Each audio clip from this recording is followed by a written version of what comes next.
한국의 민속놀이 스타크래프트는 기본적으로 방대한 SF 매체로부터 영향을 받았고 스페셜 땡스2에 부분적으로 그 창작자들의 이름을 언급하고는 있지만 왜 이들의 이름이 실렸고 정확히 어떤 영향을 받았는지는 스타크래프트의 제작진들이 친절하게 설명을 해주지 않아 어느 정도 그 내용을 유추하고 정리할 수밖에 없습니다. 그걸 누가 하냐? 바로 제가 하죠. 그럼 이 영상에서 바로 확인해보죠. 프랭크 허버트가 듄을 출간하고 대박이 났습니다. 자연스럽게 영화화가 논의되었죠. 그중 발벗고 나선 인물이 알레한드로 조도로프스키였습니다. 엘토포와 홀리마운틴으로 자신만의 독특한 세계를 그려내는 것이 특징이었는데요. 영화를 하나의 종교라고 생각한 그는 영화를 만들 수 있다면 팔이라도 자르겠다는 마인드로 듄을 만들고자 했습니다. 프랑스의 영화 제작자 미셸 쉐드와 손을 잡고 역대급 작품을 만들고자 그에 걸맞는 최고의 드림팀을 꾸리기로 했는데요. 스토리보드에 장지로 aka 메비우스, 미술 HR 기거, 특수효과 댄 오베넌, 음악 핑크 플로이드, 출연 살바도르 달리, 오손 웰즈, 믹 제거, 알랭 들롱. 이걸 그냥 구상만 한 게 아니라 직접 찾아가 이들을 모두 섭외했습니다. 예컨대 오손 웰즈는 영화계에 염증을 느끼던 차였지만 그가 좋아하는 음식으로 유인을 했고 살바도르 달리는 그냥 자신이 헐리우드 역사상 최고로 높은 출연료를 받는 배우가 되겠다며 시급 10만 달러를 요구했는데 이걸 그냥 콜한 거죠. 이렇게 라인업을 구축까지는 했지만 역시 현실성이 없는 탓에 영화의 규모만 먼치킨급으로 커지고 투입되는 돈이 늘어나 스튜디오와 마찰만 커져갔습니다.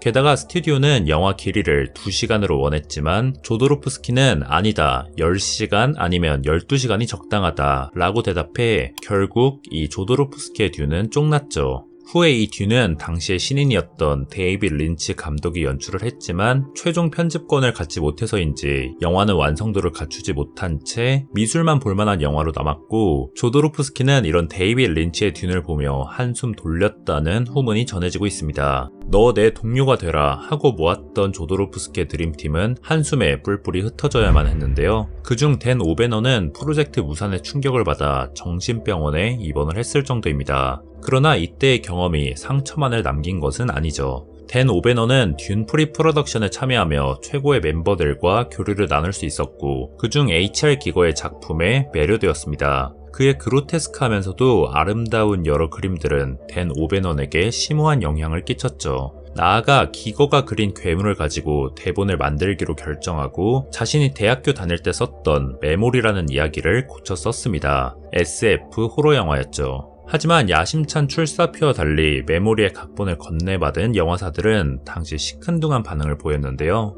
그 당시에 SF 영화란 별로 돈이 되지 않는 장르로 간주되었기 때문입니다. 그러나 댄 오베너는 자신의 이야기를 믿었고 각본을 계속 고쳐나갔습니다.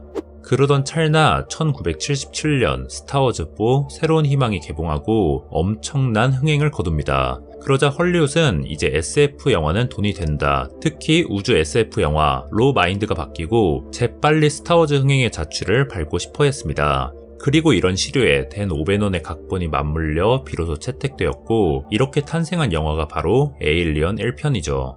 재밌는 사실은 스타워즈가 만들어지는 데 있어서 시각적인 단초를 제공한 작품이 다름 아닌 조도로프스키의 듄이라는 것입니다. 메비우스가 혼을 갈아 넣었던 스토리보드는 이후 헐리우드 스튜디오 곳곳을 떠돌며 많은 영화들에 영감을 주었는데요. 스타워즈 속 황량한 타투인 행성의 모습은 조지 루카스가 듄 스토리보드 속 구현된 아라키스 행성의 모습에서 여러 요소를 따왔던 것입니다. 결과적으로 조도로프스키의 듄은 스타워즈와 에일리언의 영향을 또 스타워즈의 흥행은 에일리언의 탄생으로 이어질 수 있었던 것입니다.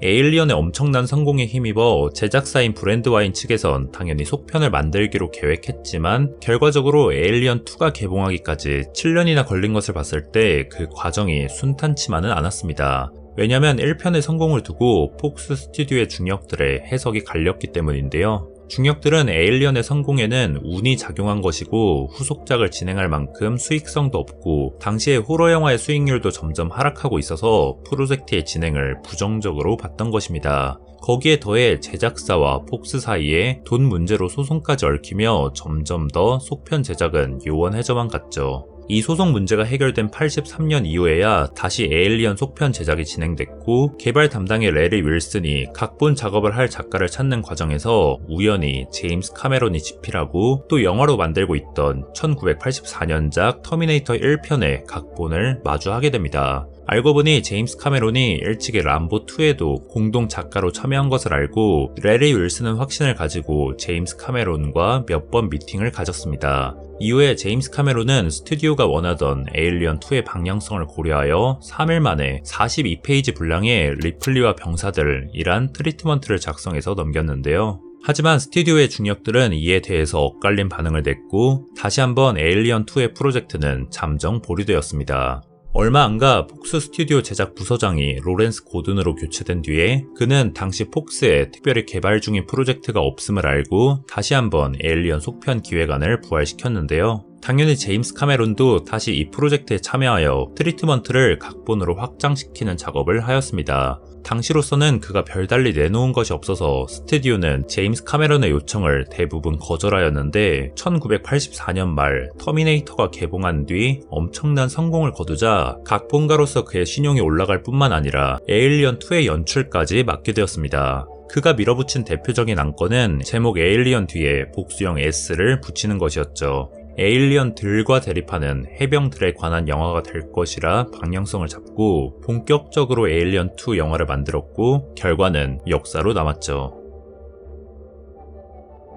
로버트 하인리의 소설 스타쉽 트루퍼스는 SF 장르와 서브컬처에 엄청난 영향력을 끼쳤습니다. 특히나 밀리터리 SF 장르에서 스타쉽 트루퍼스의 영향을 받지 않은 작품은 거의 없다고 봐도 과장이 아닐 텐데요. 이 소설의 소재와 배경 설정, 세세한 디테일들이 이후 반복적으로 차용되었고 예컨대 제국주의 사상을 기반으로 우주까지 진출한 인류, 강화수트, 강스푸대, 쪽수로 밀어붙이는 곤충형 외계 종족 등이 있을 것입니다. 에일리언2의 경우 1편과 달리 규모를 키워 리플리를 필두로 한 우주 해병대원들이 다수의 에일리언과 전면전을 벌이는 밀리터리 SF 장르의 특성을 통해 스타쉽 트루퍼스의 역량이 그대로 드러남을 알 수 있습니다. 에일리언 2편의 시공간적인 배경이 먼 미래 우주이기 때문에 제임스 카메론이 배우들에게 스타쉽 트루퍼스 소설을 읽어보라고 한 일화가 전해지기도 하죠. 또한 스페이스 드롭, 버그헌트, 더 카고 로더, 엑스스켈로톤 같은 용어들은 소설 속에서 쓰인 용어를 적당히 차용한 것입니다. 무엇보다 스타쉽 트루퍼스에 등장하는 곤충형 외계 종족인 아라크니드의 특성 역시 에일리언2에 적극적으로 반영되었죠. 아라크니드는 하나의 강력한 개체를 따르는 사회 구조를 지녔고 알로 번식하며 개체별 자아와 지능, 감수성이란 게 거의 전무한 게 특징이며 전투 시 맨몸의 인간보다 훨씬 강한 데다가 물량을 쏟아붓는 경향이 있죠. 에일리언2에 나오는 에일리언들의 모습 역시 퀸 에일리언을 중심으로 워리어, 체스트버스터, 페이스허거 등으로 역할이 철저하게 분업화되어 있으며 알로 번식하고 이들이 물량전을 펼치는 것이 대응됩니다. 한편 워해머 4만은 스타쉽 트루퍼스에서 많은 영향을 받은 게임인데요. 신체 개조를 하고 드라포드를 통해 적진에 강화하는 보병 아뎁투스 아스타르테스는 스타쉽 트루퍼스에 나오는 기동 보병대에서 영감을 받았고 또 타이라니드 종족 자체는 하이브 마인드라는 지성체의 지배 아래 움직인다는 점, 또 물량전의 핵심이라는 점이 스타쉽 트루퍼스의 아라크니드와 유사합니다. 한편 워해머가 게임으로 출시되기 전 타이라니드의 컨셉 아트를 보면 이는 HR 기거의 디자인을 떠올리기도 합니다. 또 워해머가 게임으로 출시된 이후로도 에일리언과 연결 지점이 있는데 바로 타이라니드의 선봉부대인 진 스틸러는 행성에 침공해서 그곳에 살던 주민들에게 생체 물질을 주입하고 변형시켜 조종을 한다는 것인데요. 마치 인간을 숙주로 번식하는 에일리언 속 크리처들과 유사하다고 할 수 있죠. 사실 블리자드가 워해머 판타지의 미국 라이센스를 취득해서 판매량을 늘려보려고 했지만 그게 잘 되지 않았고 그때 작업한 프로그래밍 등의 설정만 바꾸어서 자사의 대표작으로 내놓은 게임이 바로 워크래프트입니다. 앞서 하이브마인드를 언급한 데서 알 수 있듯 블리자드는 스타크래프트를 만들 때도 워해머 4만의 영향을 받았던 것으로 보이는데요. 그 이전에 스타쉽 트루퍼스에서도 직접적으로 레퍼런스를 따왔습니다. 그래서인지 스타크래프트 크레딧에 로버트 하인리의 이름을 확인할 수 있기도 하죠. 특히 이 스타크래프트 속 테란의 모습은 스타쉽 트루퍼스 속 군국주의화된 군대의 모습과 대응이 되며 마냥 선량한 인간이라기보다는 담배를 물고 있는 마린의 모습처럼 무법자의 인상이 강하며 테란 전반적으로 밀리터리, 인더스트리얼의 룩으로 디자인이 이루어진 것입니다. 저그의 모습은 스타쉽 트루퍼스 속 외계 종족 아라크니드에서 많은 부분 영감을 받았는데요. 물론 저그 유닛들은 등뼈라던가 생체 무기만 사용하는 것과는 다르게 아라크니드는 우주선을 운용하고 개인 화기도 가지고 있습니다. 그러나 강력한 하나의 개체를 따르는 사회 구조, 알을 통한 번식, 개체별 자아, 그리고 성능, 감수성이 전무한 점은 아라크니드와 저그 사이에 강한 유사성이 있죠. 그렇다면 프로토스는 어디서 영향을 받았을까요? 이 역시 워해머 4만의 우주요정 엘다에서 큰 영향을 받았을 것이 분명합니다. 여기에 더해 블리자드의 스타크래프트 회고록을 살펴보죠. 저그, 테란과 마찬가지로 그들은 방대한 SF 매체로부터 영감을 받았지만 프로토스의 메인 컨셉은 높은 지성을 가진 회색 외계인이었습니다. 제 생각에 아마 첨단 기술을 가진 고대 문명, 즉 에일리언의 엔지니어에서 어느 정도 영향을 받지 않았을까도 추측되는데요. 블리자드는 자신들만의 색깔을 불어넣어 예컨대 프로토스가 입는 갑옷 같은 디자인, 특히 다크템플러는 마스크를 쓴 모습 등에서 알 수 있듯 닌자의 모습을 차용하는 등 프로토스 역시 독자적 고유성을 갖추었습니다. 스타크래프트가 워해머 4만의 초기 버전을 참고한 것은 사실이지만 워해머의 제작사인 게임즈 워크숍은 별달리 표절 소송을 걸지도 않았고 오히려 3세대부턴 타이라니드의 디자인이 저그 내지는 에일리언과 유사해지는 등 게임계에서도 서로가 서로에게 긍정적인 영향을 끼치는 그런 결과를 가져왔죠.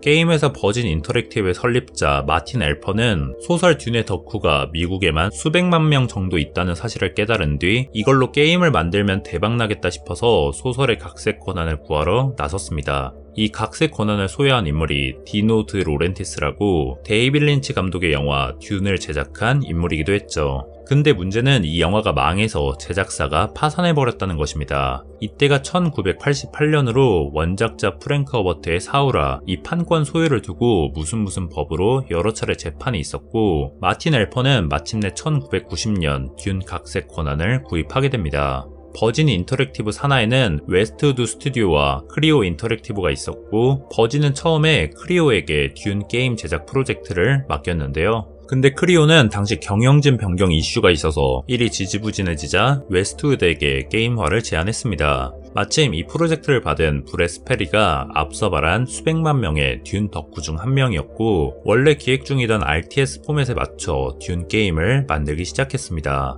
근데 크리오도 경영진 문제가 끝나고 듄 게임 개발에 착수했고 어쨌든 먼저 줄선 쪽은 크리오니까 이쪽에 듄 타이틀을 달았고 웨스트우드는 울며 겨자 먹기로 제목을 듄2로 할 수밖에 없었습니다. 그리고 이게 1992년에 듄1과 듄2가 동시에 출시한 이유이기도 하죠. 하지만 지금 돌이켜보면 두 게임의 위상은 듄2의 압도적인 승리입니다. 왜냐면 RTS 장르에 초석을 닦았기 때문인데요. 예컨대 자원 채취, 건물 병력 생성, 적 격퇴 이 3단 포맷을 완성했고 맵 전역의 시야가 전장의 안개로 어둡다가 유닛이 정찰하면 시야가 트이는 전장의 안개 역시 이 듄2에서 비롯된 것입니다. 또한 플레이어가 듄의 세 가문, 아트레이드, 하코넨, 코리노 중 하나를 택해서 플레이할 수 있는 점도 당시로서는 파격적인 설정이었죠. 이런 요소들은 듄2의 제작진들이 후에 제작한 CNC는 물론 앞서 언급했던 스타크래프트 그리고 워크래프트, 워해머 4만 등 이제는 클래식이 된 작품들의 초석을 닦았다는 점에서 의의가 분명합니다.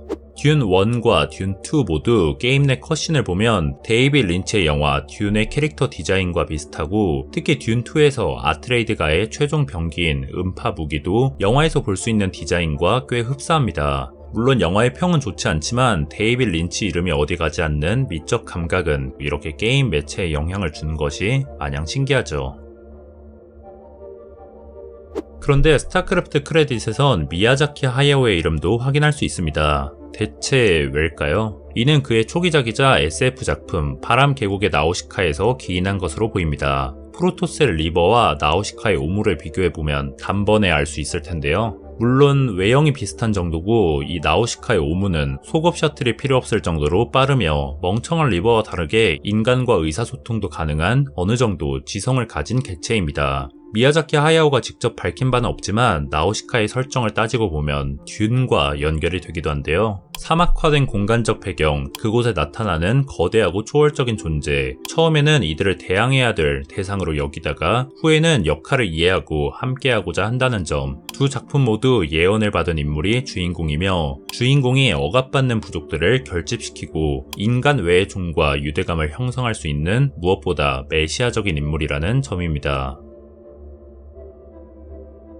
지금까지 관계도를 정리하자면 이렇게 정리해볼 수 있겠습니다. 이러나 저러나 이 모든 컨텐츠의 뿌리를 거슬러 올라가면 프랭크 허버트의 듄과 로버트 하인리의 스타쉽 트루퍼스가 있음을 확인할 수 있죠. 소설에서 영화로, 영화에서 게임으로, 게임에서 다시 게임으로, 후대에도 이렇게 SF 장르에서 서로가 서로에게 동반자적 역할을 하면서 장르 자체의 위상을 높일 기회는 충분해 보입니다. 앞으로도 어떤 작품들이 계속 나올지 기대해 보도록 하죠.